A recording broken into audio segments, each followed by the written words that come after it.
The story told by Walter Hartwright. Chapter 1. A Meeting by Moonlight. It was the last day of July. The long, hot summer was coming to an end, and I was feeling ill and depressed. I was also short of money, so I had little chance of escaping from the dusty London streets, and would have to spend the autumn economically between my rooms in the city and my mother's house. My mother and my sister Sarah lived in a cottage in Hampstead, in the northern suburbs, and I usually went to see them twice a week. This evening, I arrived at the gate of the cottage just as it was starting to get dark. I had hardly rung the bell before the door was opened violently, and my Italian friend, Professor Pesca, rushed out to greet me. Pesca was a language teacher who had left Italy for political reasons and had made his home in England. He was a strange, excitable little man who was always trying to be more English than the English. I had met him from time to time when he was teaching in the same houses as I was, and then one day I met him by chance in Brighton. We agreed to go for a swim together in the sea. He was very enthusiastic, and it never for a moment occurred to me that he did not know how to swim. Fortunately, when he suddenly sank to the bottom, I was able to dive down and save him. From that day on, he was my grateful friend, and that evening he showed his gratitude to me in a way that changed my whole life. "Now, my good friends," he said, when we were all in my mother's sitting room, "I have some wonderful news for you. I have been asked by my employer to recommend a drawing teacher for a post with a rich family in the north of England. And who do you think I have recommended? The best drawing teacher in the world, Mr. Walter Hartwright." "My dear Pesca, how good you are to Walter!" exclaimed my mother. "How kind! Oh, how generous you are!" As for myself, although I was certainly grateful for his kindness, I still felt strangely depressed. I thanked him warmly, however, and asked to see the conditions. The note he gave me said that a qualified drawing teacher was wanted by Mr. Frederick Fairley of Limmeridge House, Cumberland, to teach his 2 young nieces for a period of at least 4 months. The teacher was to live at Limmeridge House as a gentleman and receive £4 a week. Letters to show he was of good character would be required. The position was certainly an attractive one, and I could not understand why I felt so little enthusiasm for it. However, since my mother and sister thought it was a great opportunity, and I had no wish to hurt Pesca's feelings, I agreed to apply for the job. The next morning I sent my letters of recommendation to the professor's employer, and 4 days later I heard that Mr. Fairley accepted my services and requested me to start for Cumberland immediately. I arranged to leave the next day, and in the evening I walked to Hampstead to say goodbye to my mother and Sarah. When I left them at midnight, a full moon was shining in a dark blue starless sky, and the air was soft and warm. I decided to take the long route home and walk across Hampstead Heath before joining the road into the centre of the city. After a while I came to a crossroads and turned onto the London road. I was lost in my own thoughts, wondering about the 2 young ladies in Cumberland, when suddenly my heart seemed to stop beating. A hand had touched my shoulder from behind. I turned at once, my hand tightening on my walking stick. There, as if it had dropped from the sky, stood the figure of a woman, dressed from head to foot in white clothes. I was too surprised to speak. "Is that the road into London?" she said. I looked at her carefully. It was then nearly 1 o'clock. All I could see in the moonlight was a young, colourless face, large, sad eyes, and light brown hair. Her manner was quiet and self-controlled. What sort of woman she was, and why she was out so late alone, I could not guess. But there was nothing evil about her. Indeed, a kind of sad innocence seemed to come from her. "Did you hear me?" she said, quietly and rapidly. "Yes," I replied. "That's the road. Please excuse me, I was rather surprised by your sudden appearance." "You don't suspect me of doing anything wrong, do you?" No, seeing you so suddenly gave me a shock, that's all." "I heard you coming," she said, "and hid behind those trees to see what sort of man you were before I risked speaking. May I trust you?" Her eyes searched my face anxiously. Her loneliness and helplessness were so obvious that I felt great sympathy for her. "Tell me how I can help you," I said, "and if I can, I will." "Oh, thank you. Thank you. You are very kind." Her voice trembled a little as she spoke. "I don't know London at all. Can I get a cab or a carriage at this time of night? Could you show me where to get one? And will you promise not to interfere with me? I have a friend in London who will be glad to receive me. I want nothing else. Will you promise?" She looked nervously up and down the road, then back at me. How could I refuse? Her fear and confusion were painful to see. "Will you promise?" she repeated. "Yes." We set off together towards the centre of London. It was like a dream, walking along that familiar road with so strange and so mysterious a companion at my side. "Do you know any men of the rank of baronet in London?" she asked suddenly. There was a note of suspicion in the strange question, and when I said I knew no baronets, she seemed relieved. I questioned her further, and she murmured that she had been cruelly used by a baronet she would not name. She told me she came from Hampshire, and asked if I lived in London. I explained that I did, but that I was leaving for Cumberland the next day. "Cumberland," she repeated softly. "Oh, I wish I was going there too. I was once happy in Cumberland, in Limmeridge village. I'd like to see Limmeridge House again." Limmeridge House? I stopped, amazed. "What's wrong?" she asked anxiously. "Did you hear anybody calling after us?" No, it's just that I heard the name of Limmeridge House very recently. Do you know somebody there?" "I did once," she said. "But Mrs. Fairley is dead, and her husband is dead, and their little girl may be married and gone away." Perhaps she would have told me more, but just at that moment we saw a cab. I stopped it, and she quickly got in. "Please," I said, "let me see you safely to your friend's house." No, she cried. "I'm quite safe, and you must let me go. Remember your promise. But thank you. Oh, thank you." She caught my hand in hers, kissed it, and pushed it away. The cab disappeared into the black shadows on the road, and the woman in white had gone.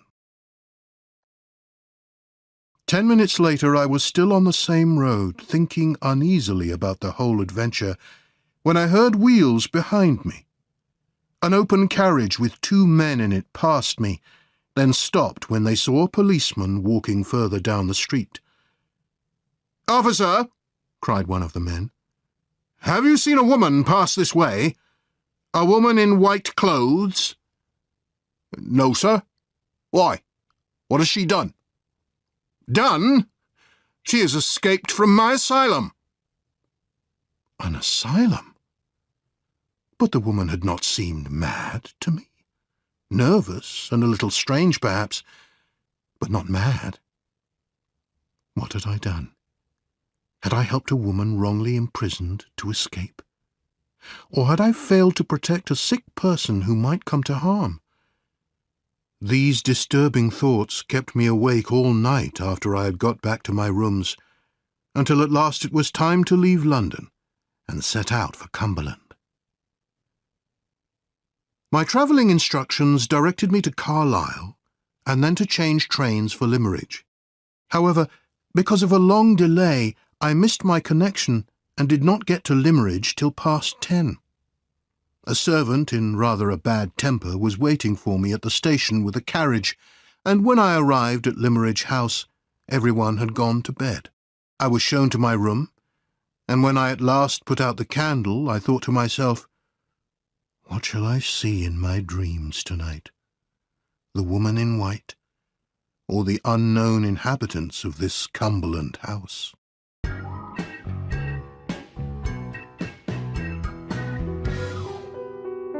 Chapter 2. Life at Limmeridge House. When I got up the next morning, I was greeted by bright sunlight and a view of blue sea through the window. The future suddenly seemed full of promise. I found my way down to the breakfast room, and there, looking out of a window with her back turned to me, was a young woman with a perfect figure. But when she turned and walked towards me, I saw to my surprise that her face was ugly. Hair grew on her upper lip, and her mouth was large and firm. It was almost a man's face, but the friendly smile she gave me softened it and made her look more womanly. She welcomed me in a pleasant, educated voice, and introduced herself as Marian Halcombe, Miss Fairley's half-sister. "My mother was twice married," she explained in her easy, friendly manner. "The first time to Mr. Halcombe, my father, and the second time to Mr. Fairley, my half-sister's father. My father was a poor man, and Miss Fairley's father was a rich man. I've got nothing, and she has a fortune. I'm dark and ugly, and she's fair and pretty." She said all this quite happily.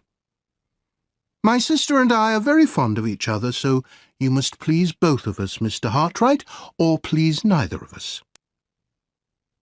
She then told me that Miss Fairley had a headache that morning, and was being looked after by Mrs. Vesey, an elderly lady who had once been Miss Fairley's governess. "So we shall be alone at breakfast, Mr. Hartright," she said. "As for Mr. Fairley, your employer, you will doubtless meet him later. He is Miss Fairley's uncle, a single man, who became Miss Fairley's guardian when her parents died. He suffers from some mysterious illness of the nerves and never leaves his rooms." While we ate breakfast, she described the quiet, regular life that she and her sister led. "Do you think you will get used to it?" she said. "Or will you be restless and wish for some adventure?" Hearing the word adventure reminded me of my meeting with the woman in white and her reference to Mrs. Fairley. I told Miss Halcombe all about my adventure, and she showed an eager interest, especially in the mention of her mother. "But you didn't find out the woman's name?" she said. "I'm afraid not. Only that she came from Hampshire." "Well, I shall spend the morning," said Miss Halcombe, "looking through my mother's letters. I'm sure I will find some clues there to explain this mystery. Lunch is at 2 o'clock, Mr. Hartright, and I shall introduce you to my sister then."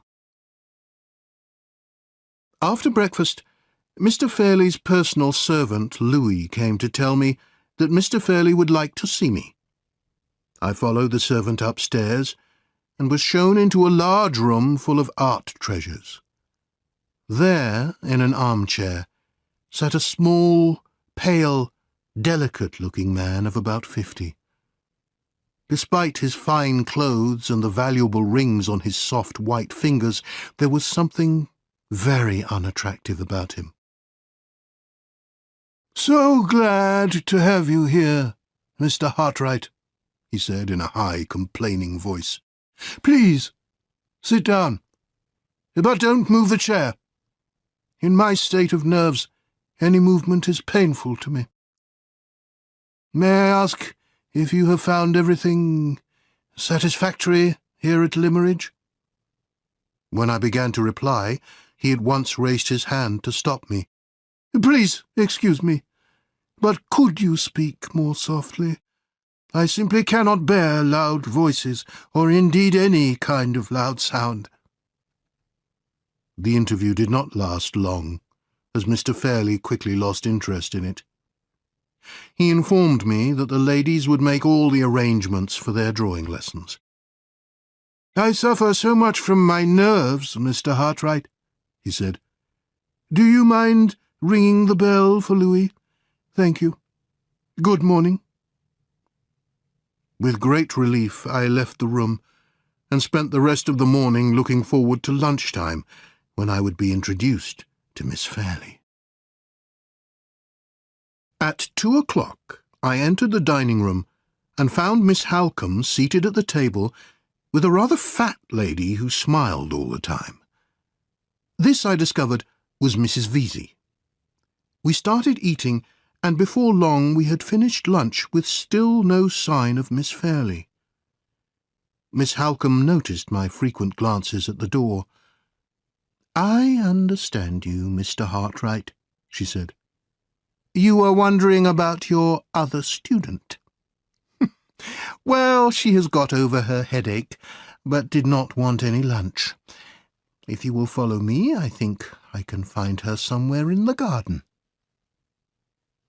We walked out together along a path through the garden until we came to a pretty summer house. Inside, I could see a young lady standing near a table, looking out at the view and turning the pages of a little drawing book. This was Miss Laura Fairley. How can I describe her? How can I separate this moment from all that has happened since then? In a drawing I later made of her, she appears as a light, youthful figure, wearing a simple white and blue striped dress and a summer hat. Her hair is light brown, almost gold, and she has eyes that are clear and blue, with a look of truth in them. They give her whole face such a charm that it is difficult to notice each individual feature: the delicate, though not perfectly straight nose, the sweet, sensitive mouth. The life and beauty of her face lies in her eyes. Such was my impression, but at the same time I felt there was something about her that I could not explain. Something that I ought to remember, but could not. In fact, I was thinking about this so much that I could hardly answer when she greeted me. Miss Halcombe, believing I was shy, quickly said, "Look at your perfect student," and she pointed at the sketches. "She has already started work before your lessons have begun. You must show them to Mr. Hartright, Laura, when we go for a drive."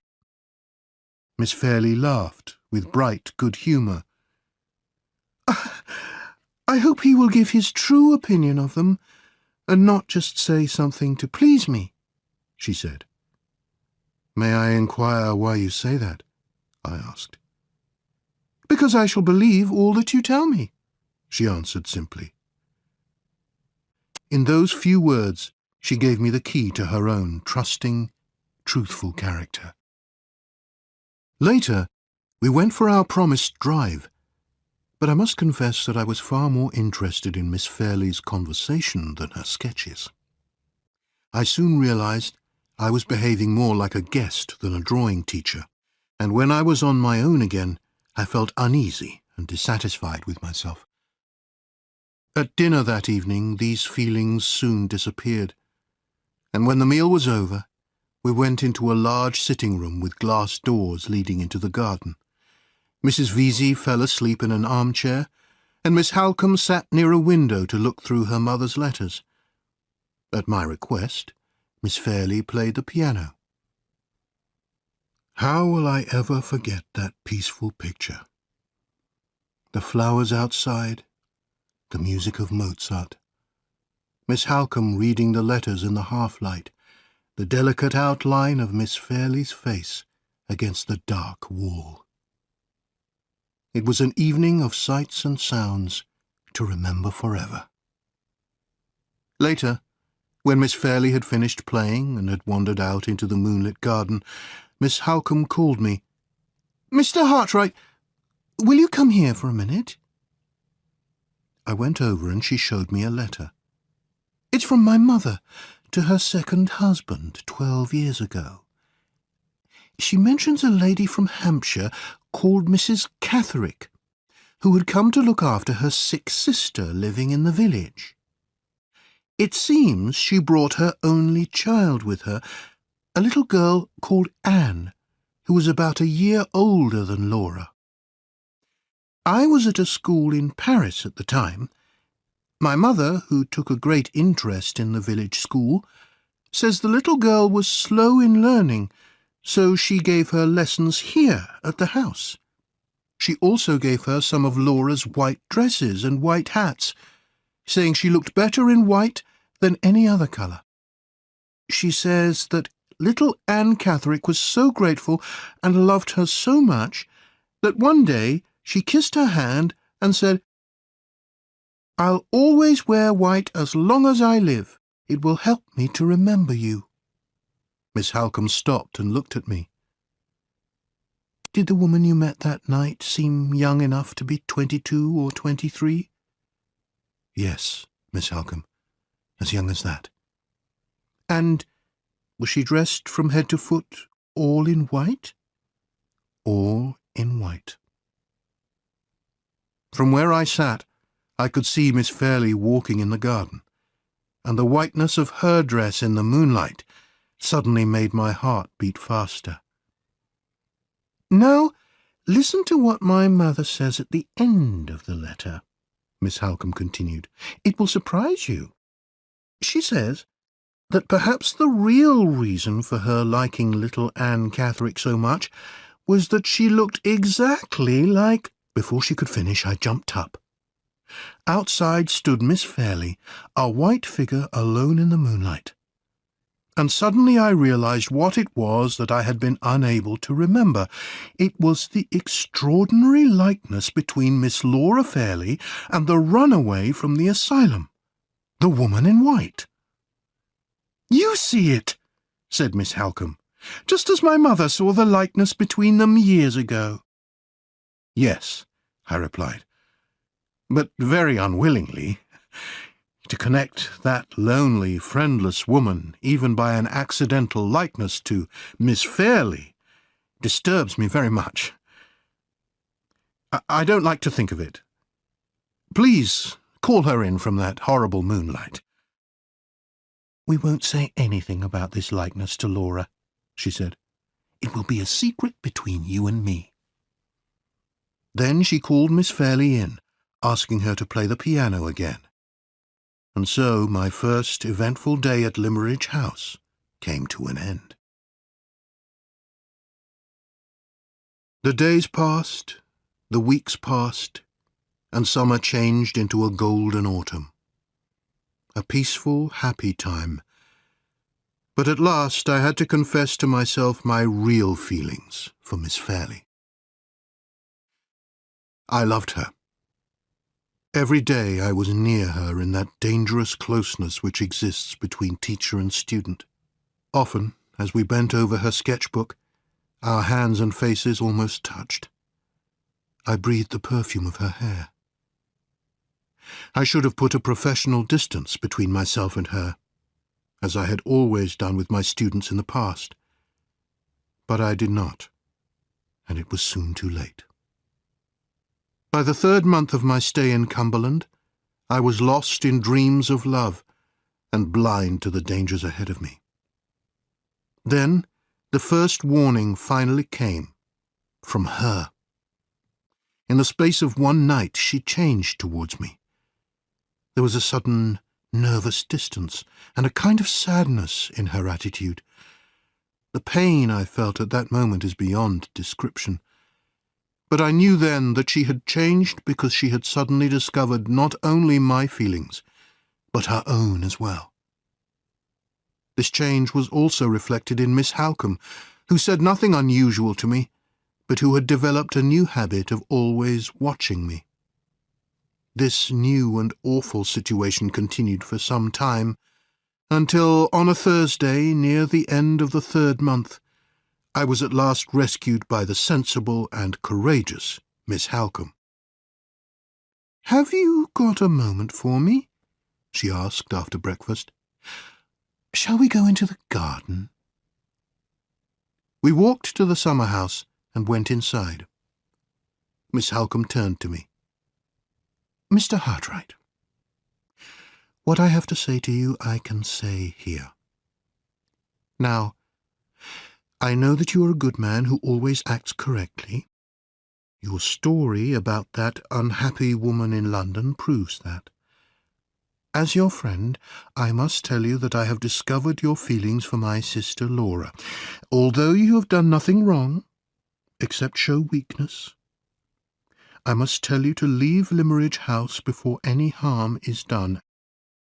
And there is something else I must tell you, which will also give you pain. Will you shake hands with your friend Marian Halcombe first?" She spoke with such kindness that I shook her hand. "You must leave, because Laura Fairley is to be married." The last word went like a bullet to my heart. I turned white. I felt cold. With one word all my hopes disappeared. "You must put an end to your feelings here where you first met her. I will hide nothing from you. She is not marrying for love, but because of a promise she made to her father just before he died. The man she is to marry arrives here next Monday." "Let me go today," I said bitterly. "The sooner the better." "No, not today. That would look strange.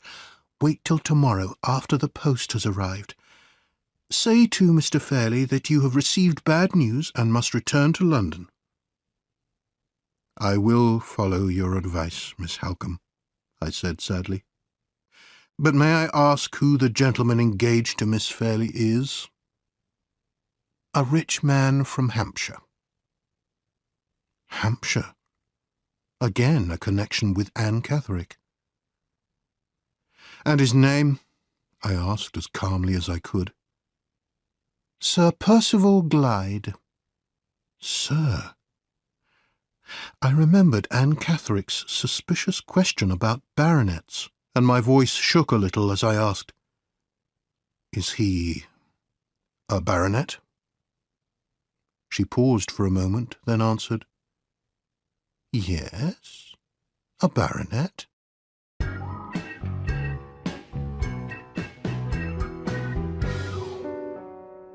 Chapter 3. The Unsigned Letter. As I sat alone in my room later that morning, my thoughts crowded in on me. There was no reason at all for me to connect Sir Percival Glyde with the man who had made Anne Catherick so afraid, but I did.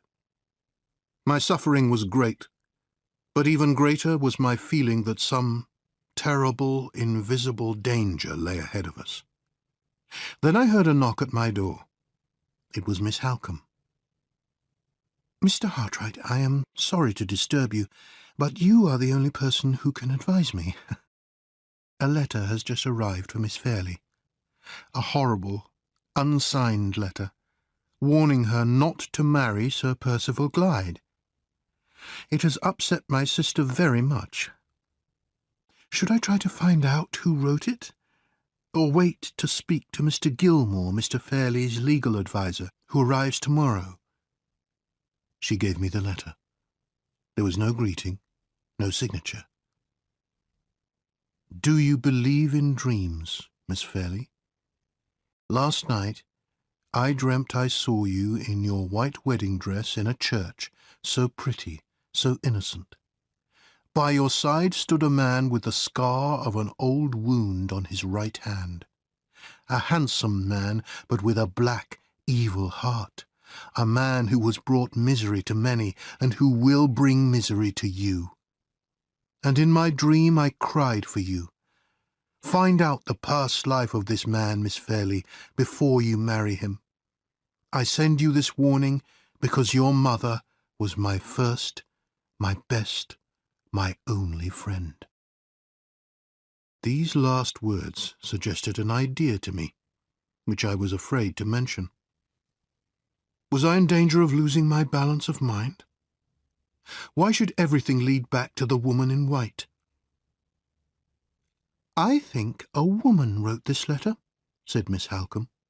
"It certainly refers to Sir Percival. I remember that scar. What should I do, Mr. Hartright? This mystery must be solved. Mr. Gilmore is coming to discuss the financial details of Miss Fairley's marriage, and Sir Percival arrives on Monday to fix the date of the marriage, though Miss Fairley does not know this yet." The date of the marriage. Those words filled me with jealous despair. Perhaps there was some truth in this letter. If I could find the writer, perhaps I would find a way to prove that Sir Percival Glyde was not the honest man he seemed. "I think we should begin inquiries at once," I said. "The longer we delay, the harder it will be to find out anything." We questioned the servants and learnt that the letter had been delivered by an elderly woman who had then disappeared in the direction of the village. People in Limmeridge remembered seeing the woman, but no one could tell us who she was or where she had come from. Finally, I suggested asking the school-teacher. As we approached the school door, we could hear the teacher shouting at one of the boys, saying angrily that there were no such things as ghosts. It was an awkward moment, but we went in anyway and asked our question. The teacher could tell us nothing. However, as we turned to leave, Miss Halcombe spoke to the boy standing in the corner. "Are you the foolish boy who was talking about ghosts?" "Yes, miss. But I saw one. I saw it yesterday, in the churchyard. I did. It was the ghost of Mrs. Fairley." His answer visibly shocked Miss Halcombe, and the teacher quickly stepped in to explain that the silly boy had said he had seen, or probably imagined, a woman in white standing next to Mrs. Fairley's grave as he passed the churchyard yesterday evening. There was nothing more to it than that. "What is your opinion of this?" Miss Halcombe asked me as we went out of the school. "The boy may have seen someone," I said, "but not a ghost. I think we should examine the grave. I have this suspicion, Miss Halcombe, that the writer of the letter and the imagined ghost in the churchyard might be the same person." She stopped, turned pale, and looked at me. "What person?" "Anne Catherick," I replied. "The woman in white." "I don't know why, but your suspicion frightens me," she said slowly. "I will show you the grave, and then I must go back to Laura. We'll meet again at the house later." In the churchyard, I examined Mrs. Fairley's grave carefully, and noticed that the gravestone had been partly cleaned. Perhaps the person who had done the cleaning would return to finish the job. I decided to come back that evening and watch. Back at the house, I explained my plan to Miss Halcombe, who seemed uneasy but made no objection. So, as the sun began to go down, I walked to the churchyard, chose my position, and waited. After about half an hour, I heard footsteps. Then 2 women passed in front of me and walked to the grave. One wore a long cloak with a hood over her head, hiding her face. Below the cloak, a little of her dress was visible, a white dress. The other woman said something to her companion and then walked away round the corner of the church, leaving the woman in the cloak next to the grave. After looking all around her, she took out a cloth, kissed the white cross, and started to clean it. I approached her slowly and carefully, but when she saw me, she jumped up and looked at me in terror. There, in front of me, was the face of the woman in white. "Don't be frightened," I said. "Surely you remember me." Her eyes searched my face. "I helped you to find the way to London," I went on. "Surely you have not forgotten that." Her face relaxed as she recognized me, and she sighed in relief. Before this, I had seen her likeness in Miss Fairley. Now I saw Miss Fairley's likeness in her, except that Miss Fairley's delicate beauty was missing from this tired face, and I could not help thinking that if ever sorrow and suffering fell on Miss Fairley, then, and only then, they would be the living reflections of one another. It was a horrible thought. Gently I began to question her. I told her that I knew she had escaped from an asylum and that I was glad I had helped her. But had she found her friend in London that night? "Oh, yes. That was Mrs. Clements, who is here with me now. She was our neighbour in Hampshire, and took care of me when I was a little girl. She has always been my friend." "Have you no father or mother to take care of you?" "I never saw my father. I never heard Mother speak of him. And I don't get on well with her. I'd rather be with Mrs. Clements, who is kind, like you." I learned that she was staying with relations of Mrs. Clements at a farm 3 miles from the village. But there were other, harder questions I wanted to ask. Who had shut her away in an asylum? Her unkind mother, perhaps? What was her motive in writing the letter to Miss Fairley, accusing Sir Percival Glyde? Was it revenge? What wrong had Sir Percival done her? She was easily frightened, easily confused, and could only hold one idea in her mind at a time. I tried not to alarm her. Had she ever, I asked, been wronged by a man and then abandoned? Her innocent, puzzled face told me that was not the answer. All the time we were talking, she was cleaning the gravestone with her cloth. "Mrs. Fairley was my best friend," she murmured. "And her daughter—" She looked up at me, then away again, as though hiding her face in guilt. "Is Miss Fairley well and happy?" she whispered anxiously. I decided to try and surprise a confession from her. "She was not well or happy this morning after receiving your letter. You wrote it, didn't you? It was wrong to send such a letter." Her face went deathly pale. Then she bent down and kissed the gravestone. "Oh, Mrs. Fairley, Mrs. Fairley, tell me how to save your daughter. Tell me what to do." "You mention no names in the letter, but Miss Fairley knows that the person you describe is Sir Percival Glyde." The moment I said his name, she gave such a scream of terror that my blood ran cold. Her face, now full of fear and hatred, told me everything. Without doubt, the person who had shut her away in the asylum was Sir Percival Glyde. At the sound of her scream, Mrs. Clements came running, and looking angrily at me, said, "What is it, my dear? What has this man done to you?" "Nothing," the poor girl said. "He was good to me once. He helped me." She whispered the rest in her friend's ear. Then Mrs. Clements put her arm round Anne Catherick and led her away.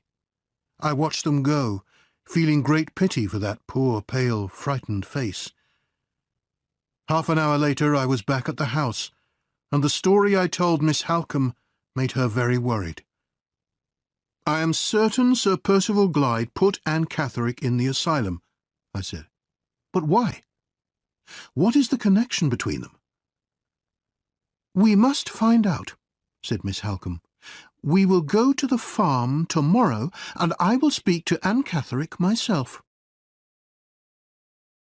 The first thing I had to do the next morning was to ask Mr. Fairley if I could leave my job a month early. As his nerves were particularly bad, I could not speak to him directly, but had to write a note, explaining that some unexpected news forced me to return to London. In reply, I received a most unpleasant letter, informing me that I could go. Once such a letter would have upset me greatly. Now I no longer cared. Later, Miss Halcombe and I walked to the farm, and Miss Halcombe went in while I waited nearby. To my surprise, she returned after only a few minutes. "Does Anne Catherick refuse to see you?" I asked. "Anne Catherick has gone," replied Miss Halcombe. "She left this morning, with Mrs. Clements. The farmer's wife, Mrs. Todd, has no idea why they left or where they went. She just said that Anne Catherick had been disturbed after reading something in the local newspaper a couple of days ago. I looked at the paper and saw that it mentioned Laura's future wedding. Then Mrs. Todd said that Anne Catherick fainted last night, apparently in shock at something mentioned by one of the servant girls from our house, who was visiting the farm on her evening off. We hurried back to the house to question the servant girl. Miss Halcombe asked her if she had mentioned Sir Percival Glyde's name while at the farm. "Oh, yes," the girl replied. "I said he was coming on Monday." At that moment a cab arrived, and Mr. Gilmore, the family friend and legal adviser, got out. He was an elderly man, pleasant-looking and neatly dressed. Miss Halcombe introduced me, and then went away to discuss family matters with him. I wandered out into the garden. My time at Limmeridge House was nearly at an end, and I wanted to say a last good-bye to the places where I had so often walked with Miss Fairley in the dream time of my happiness and my love. But the autumn day was grey and damp, and those golden memories were already fading. As I returned to the house, I met Mr. Gilmore. "Ah, Mr. Hartright," he said. "Miss Halcombe has told me how helpful you have been about this strange letter received by Miss Fairley. I want you to know that the investigation is now in my safe hands. I have written to Sir Percival Glyde's lawyer in London, and I'm sure we will receive a satisfactory explanation." "I'm afraid I am not so sure as you," was my reply. "Well, well," said Mr. Gilmore, "we will wait for events."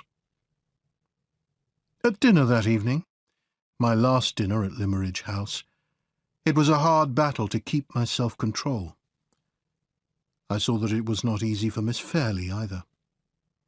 She gave me her hand as she had done in happier days, but her fingers trembled and her face was pale. Mr. Gilmore kept the conversation going, and afterwards we went into the sitting-room as usual. Miss Fairley sat at the piano. "Shall I play some of those pieces by Mozart that you like? Will you sit in your old chair, near me?" she asked nervously. "As it is my last night, I will," I answered. "I am very sorry you are going," she said, almost in a whisper. "I shall remember those kind words, Miss Fairley, long after tomorrow has gone," I replied. "Don't speak about tomorrow." Then she played, and at last it was time to say good night. The next morning I found Miss Halcombe and Miss Fairley waiting for me downstairs. When I began to speak, Miss Fairley turned and hurried from the room. I tried to control my voice, but could only say, "Will you write to me, Miss Halcombe?" She took both my hands in hers, and her face grew beautiful with the force of her generosity and pity. "Of course I will, Walter. Goodbye, and God bless you." She left, and a few seconds later Miss Fairley returned, holding something. It was her own sketch of the summer house where we had first met. With tears in her eyes, she offered it to me. "To remind you," she whispered. My own tears fell as I kissed her hand. Then I turned to go. She sank into a chair. Her head dropped on her arms. At that moment I knew that Laura Fairley loved me too. But it was over. We were separated.